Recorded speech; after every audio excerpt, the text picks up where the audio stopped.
ohtlikus olukorra. Andres Ooper ründab, lööb, värava. Andres Ooper, 1-0 Eesti.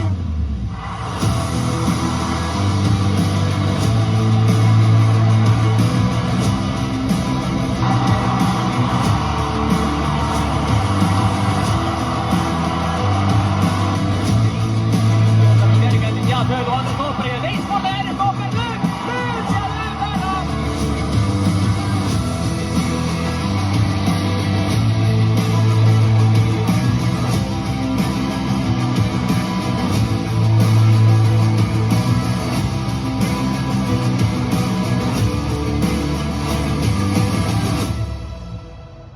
Selline väravate-masin. Andres Ooper, tere hommikust, tere tulemast. Tänud kutsumast. Eesti koondises sa lõid 38 väravat. Sa oled kõigi aegade kõige parem ründaja, kes Eestil ette näidata on. Mis tundega sa ise neid väravaid vaatasid? Kas sa tunned, et pulss tõuseb? Tuli küll, jah. Tulevad ikka päris tore. Kusjuures kõik väravad on meeles. No sa praegu ise treenid noori. Kuidas sa nüüd treenerina vaatad seda tüüpi, kes seal neid väravaid lõi? Kuidas sa ka tehniliselt... Kuule, päris hästi ja päris head sooritused olid, et neid võiks isegi näidata, et tehke järgi. Ja nali naljaks, jah. Päris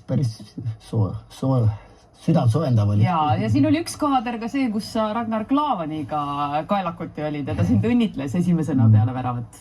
Jah, olen ka temaga koos mänginud. Ja me hakkame täna natukene rääkima jalgpallist, aga mitte ainult, sest et Andres, sul on põhjust õnne soovida.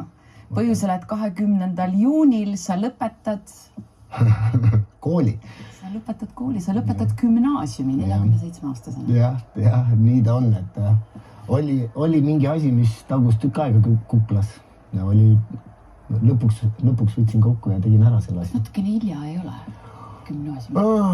Jah, hea küsimus, et selles mõttes ei ole kunagi hilja ju alustada või lõpetada siis seda, et jah, olid teistsugused ajad.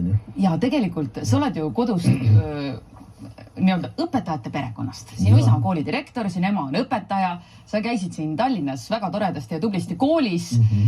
Tegelesid loomulikult oma suure armastuse jalgpalliga ja ühel hetkel, mis siis juhtus? Miks sul jäi gümnaasium lõpetamata?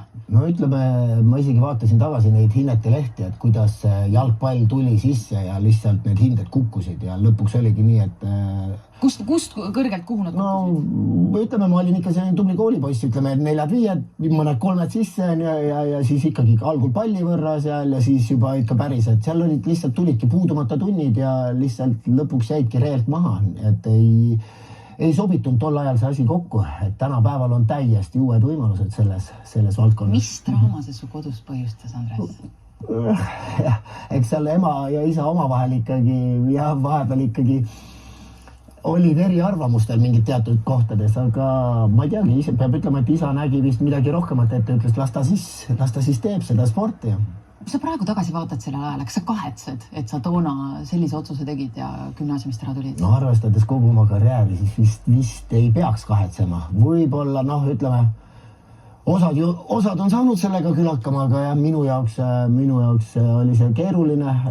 Läksin ka hiljem välismaale ja nii, et pigem ma pean ütlema, et ei kahetse oma karjääri. Kui me korra nüüd oleme selle jalgpalli teema peal ja 20. juunil on sinu lõpuaktus. Jah. 19. juunil Nii. valime me jalgpalliliidu uut presidenti. Vastakuti lähevad Aivar Pohlak ja Ragnar Klavan, kellega sa koos siin, nagu me nägime, oled ka koondises mänginud. Sa vist ei saa, eks ole, hääletada. Ja minul seda hääleõigust ei ole. Kelle poolt sa hääletaksid, kui sa saaksid? Ma arvan, et see on selline nii oleks-poleks, et ma arvan, et need hääletamised jätame need teistele inimestele, aga jah, eks Ragnar on oma tulekuga asju kindlasti liikuma pannud, aga jah, mul nagu sellist, ma ei ole isegi mõelnud selle peale, ütlen ausalt. Aga kas sa näed, et Eesti jalgpallis on midagi puudu? Ma ei taha öelda, et kindlasti puudu midagi on ja ma arvan, et praegune jalgpalliliit teeb päris palju sellist tööd, mida isegi ei nähta vaata välja, et võib-olla iga asja ei minda ju kohe kuulutama, et me teeme seda, toda või kolmandat, et siin nagu võib-olla jah, nüüd Ragnar näitab mingitele asjadele, me teeme seda ja toda, aga kas me praegu juba ei tee, et see on nagu jah, selline no suur küsimus.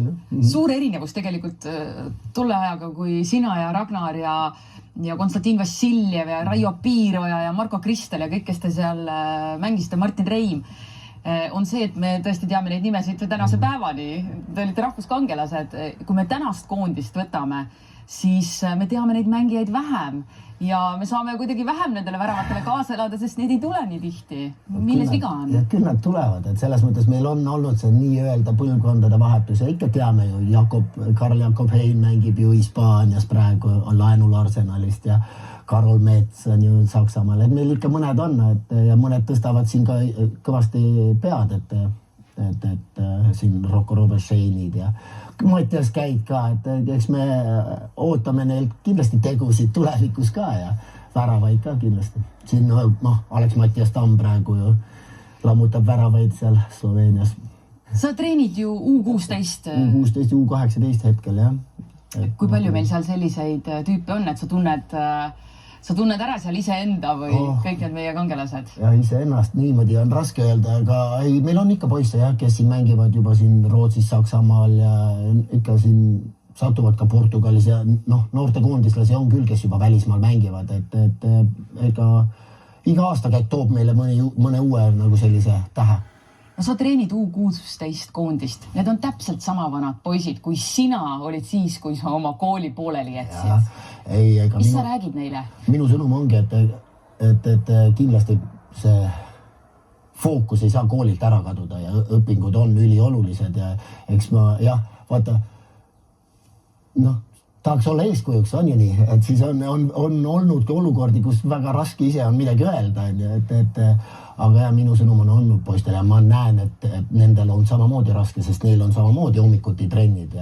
Aga lihtsalt võimalused on hetkel teistmoodi seda kooli lõpetada. On e-õpped, on muud asjad. Aga sa trenni alustad ikka kell 10, jah? Konkureerid koolipäevaga? Mina mitte. Ja sul on õigus. Vahest on ka koondise trennid sellisel kellaajal. Et sul on õigus. Aga jah, et nüüd nad saavad seda asju järgi teha igasugustes erinevates kohtades. Andres, räägi palun, kuidas sul see kool siis käinud on? Sa lõpetasid 11. ja 12. klassi. Praegu on jah, see viimane, jah, selles mõttes oli. 12. klassi oled sa nüüd siis teinud? Jah. Kuidas see kooli tagasiminek 47-aastaselt on? Jah, eks ma ütleme nii ausalt, et ma natuke ikka häbenesin ka seda, et see nagu tagus mul kuklas ja siis ütleme esimesed koolipäevad, mis me kohal pidime käima, siis oli nokamüts peas ja tagapingis ja proovisin nii madalat profiili hoida kui võimalik. Siis üks õpetaja, kui jõudis minu nimeni, siis pani isegi klassist tule põlema, et vaadata, kes see on. See oli päris naljakas. Aga siis ma saingi aru, et siin ei ole ju midagi häbeneda, et järjest see enesekindlus kasvas. No üks on see, et sa ennast ületasid ja siis ikkagi läksid sinna kooli.